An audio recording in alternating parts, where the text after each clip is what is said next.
Hello everyone, what is up? It is me, AlbyMTG. For today's video, we are going to be talking about the ridiculousness that is Modern Horizons pre-order pricing. Obviously, for anyone who has played Magic the Gathering for more than maybe 2 or 3 sets and lived through spoiler seasons, everyone knows pre-order pricings are horrendous, but when it comes to this Modern Horizons set, some of these prices are just so disgusting in terms of what we would normally see because of it being a something we've never seen before in Modern Horizons. We've never had a set go straight from zero playability into modern playability directly. And normally we see standard. Standard has a print run that's, very large, which means that some of the cards end up being significantly cheaper. Modern Horizons, I believe, is print to demand, so obviously if there's more people that want Modern Horizons cards, then they're going to print more boxes of Modern Horizons. So when we talk about the fact that prices will eventually meet with demand and they're going to meet at that equilibrium price, just keep that in mind as we look at some of these prices. They're really, really bad. Um, I'll just go ahead and show you what I mean. So we're going to talk about a bunch of these cards from Modern Horizons. I'm just going to go ahead and type in the first one that comes to my mind, which is Mox Tantalite. This is a card that was spoiled, I believe, 2 or 3 days ago, something like that. Mox Tantalite here from Modern Horizons. Suspend 3 for 0. Rather than cast this card from your hand, pay 0 and exile it with 3 time counters on it. At the beginning of your upkeep, remove a time counter. When the last is removed, cast it without paying its mana cost. Then it has tap. Add 1 mana of any color. So, Mox Tantalite is unplayable in Modern. This card is going to see 0 play in Modern. And if someone manages to find a deck that makes Mox Tantalite playable, I would be extremely, extremely, extremely surprised. I think most people are also on the same idea that this card is just unplayable. But yet we have some retailers and sellers who are essentially just like stealing from people who don't know what they're doing in terms of pricing. And I just kind of want to make this video to show you that you should not be one of those people. Um, if we go to Card Kingdom right now, Card Kingdom has Mox Tantalite pre-ordering at $30. $30 for Mox Tantalite. A card that's going to see 0 play, but because it's a brand new mythic, is going for $30. That is ridiculous. And this card, by the end of Modern Horizons, will end up being close to, I want to say close to like $5. The fact that it has the word Mox in it is going to give it some form of value, but if this was printed in a regular standard set, this card would end up being a bulk mythic. It just is going to see 0 play in any format that it's legal in. It's not going to see any play in Modern, not going to see any play in Legacy, no play in Vintage. Maybe someone has an idea of a commander deck that it can go into, but even if it goes into one commander deck, it's unlikely that it will hold a $30 price tag from being able to be played in one commander deck. We'll go back to this page again, and you can see it's not just Card Kingdom. The eBay buy it now is at $31, $35. If we go to TCG Player right now for Mox Tantalite, you can see the same thing. I think I have foil on right now. So the lowest one you can buy off of on TCG Player right now for Mox Tantalite, and of course these again are pre-order prices, $34.28, which again is about $30 more than this card is going to be worth. Also, I recommend that if you guys do open up cards like Mox Tantalite or any of the other cards that we open up in this, or that we talk about in this video, try and trade them away as soon as you can. Maybe trade them to some people who are like, I don't know, want them for a specific commander deck. Don't trade them to people who are going to spec on them because they think they're going to be $50. They're not going to be $50. And don't like take advantage of some like little kid, obviously, who sees the word Mox in a card and then also thinks it's worth $1 billion. Don't do that. But if you do end up trading it away, I recommend that you do so for someone who does truly want it. Um, it These prices are just so dumb for Modern Horizons right now. Um, We have the best selling here. We're just going to go price high to low, and we're going to talk about how all of these are kind of insane. Um, these new swords, pre-ordering at like $60 here. These ones going for 76. That's not happening. When we talk about like the original swords and the ones from like Scars of Mirrodin block, and I believe Scars of Mirrodin block was where some of them came from. The Sword of Sinew and Steel and the Sword of Truth and Justice, neither of them are as good as something like Sword of Fire and Ice, or I would say even Sword of War and Peace, maybe even Sword of Feast and Famine as well. Neither of these two stand out to me as being too good. And I don't think that they're going to see any play either. Maybe they're going to be Commander staples. Again, I know Commander players sometimes like these cards, but again, at $60 price tags for these mythics, that's just way, way too much. Urza's kind of an interesting one. Urza at $50 I think is too much, but I think after the set gets open a little bit, I still think Urza is going to be like a $30-ish card. Obviously, selling it right now at pre-order prices $20 over what it should be is still kind of insane. But I think Urza is like the closest to, out of like these cards that are highly priced, I think Urza's is probably the closest to what it's actually going to end up being. Ren in 6 also way too much, just because again it has the mythic symbol next to it. $2 Planeswalker that's only going to see play in Fringe Modern decks and possibly Legacy lands for 30 some dollars is not good enough.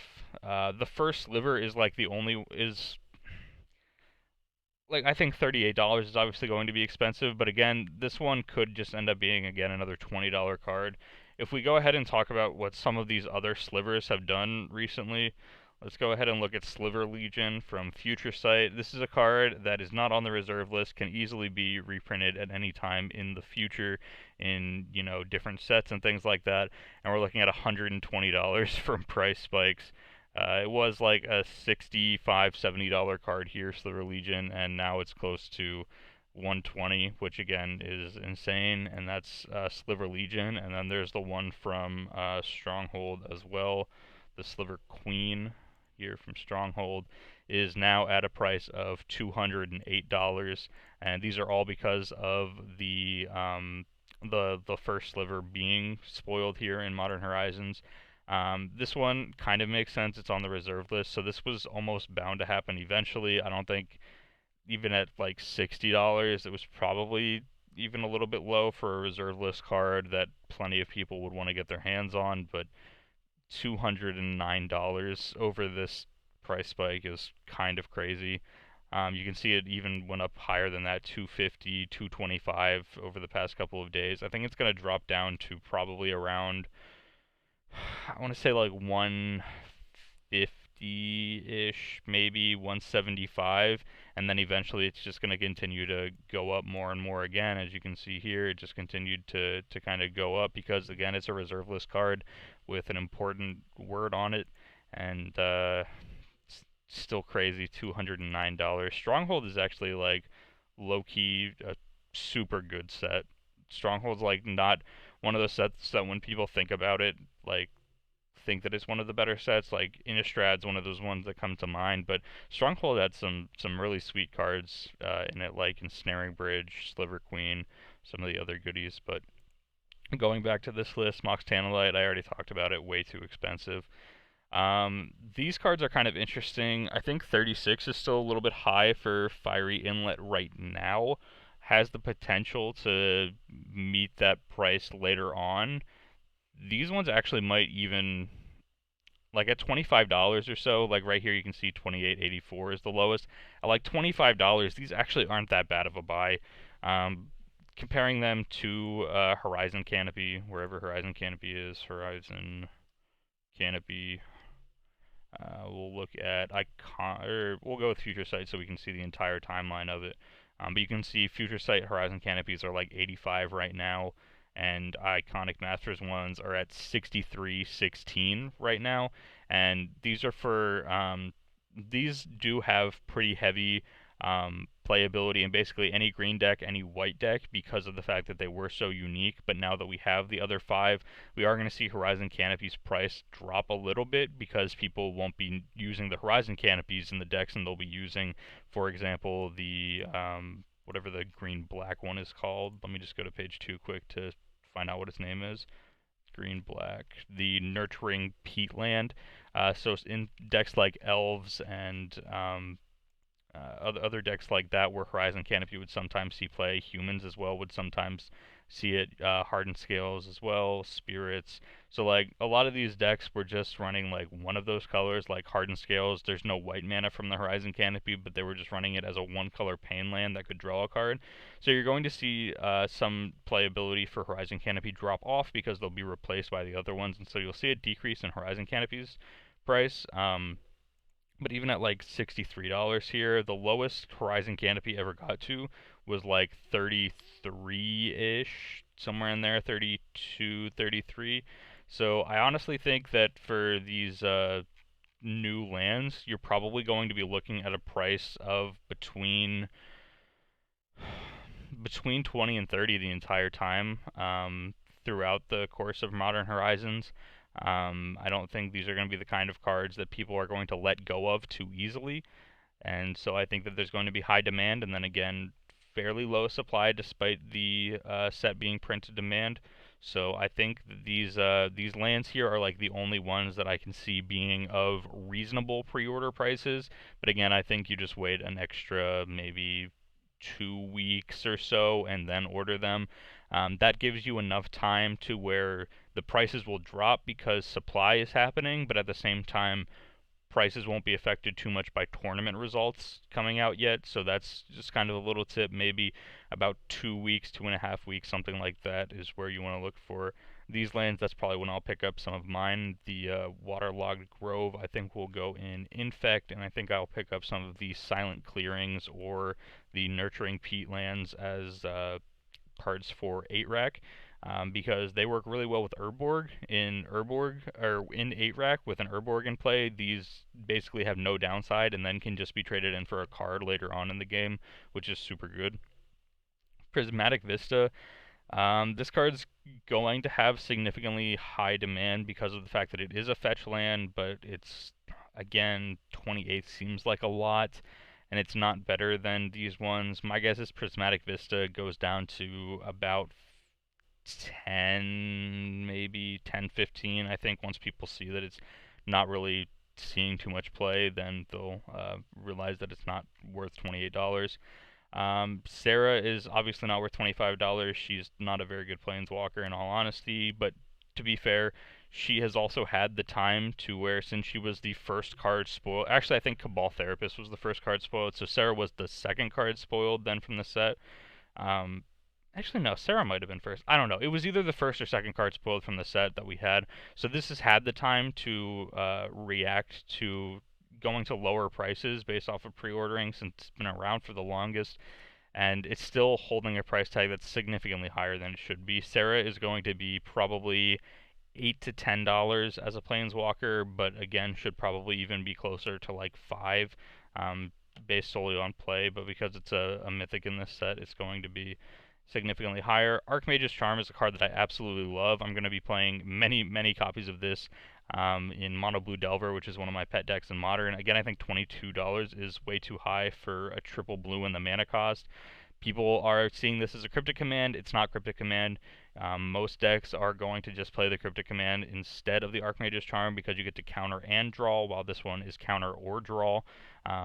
But I really like the Archmage's Charm. 22, again, I think is a bit too high. Probably comes down to around 10-ish dollars, maybe 12 for Archmage's Charm. Depends on how much play it's going to see. Maybe it doesn't even see that much play, and then I'll be the only one running it, and then maybe I can pick them up for even cheaper at like $5 to $8, something like that. We're going to end it here on the last 2 mythics. Morophon is a commander card. I'm not super good with commander card prices in all honesty, so I don't really know how this is going to hold up in terms of its price. 1821, you can see some people are selling them off for, or are pre-ordering it closer to like 17, which I think is fairly reasonable.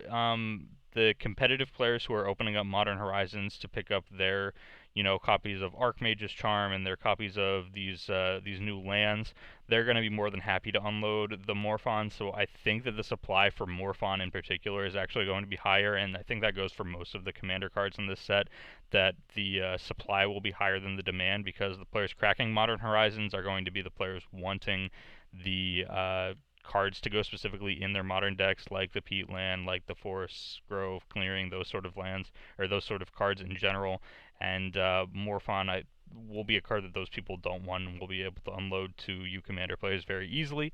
And then finally, we'll end off with Ranger Captain of Eos. This one, as well as the Pyromancer, are both overpriced right now, but it's going to come down to how much tournament play they end up seeing. I think Ranger Captain is probably going to see more play than the Pyromancer is, but again, at $17, they're both pretty expensive. I think it's going to be a similar situation to what we saw with something like Recruiter of the Guard. So whatever price Recruiter of the Guard ended up dropping to initially in Conspiracy would give us a good little indication of what this might end up being. So Recruiter dropped to about 10-ish, so it wouldn't surprise me, and this was a rare as well. So my guess for things like the Pyromancer and things like the Ranger Captain of Eos, again, probably you're looking at close to $10. Maybe even drops to about $7, because you can't have too many cards that are over the price of a pack for Modern Horizons, and I believe Modern Horizons booster packs are selling at about $7 right now. Modern Horizons. Also, I apologize if you guys can hear the thunder that's happening outside. There is quite a bit of noise happening outside. Never mind. I said 7. They're already closer to 10, just because of people seeing the whatchamacallits, the dual lands, I'm assuming. Kind of disappointing. I thought they were going to be closer to 7, was what I overheard some people saying that they would be at, but it looks like it's going to end up being closer to 10. Kind of unfortunate, but even at $10, then that makes the prediction then for the where are they? For cards like Ranger Captain of Eos and the Pyromancer closer to $10 instead. I think that makes that a little bit more accurate once we look at the prices that they have for the booster packs. So I think I've rambled on long enough. You guys get the point about my my thoughts on these pre-order prices, which again, it's never a good idea to pre-order cards, but Modern Horizons is exceptionally bad in terms of that. So with that being said, thank you guys so much for watching today's video. Let me know your thoughts on these pre-order prices for Modern Horizons down low in the comment section, and I will see you guys here tomorrow for yet another Magic the Gathering video.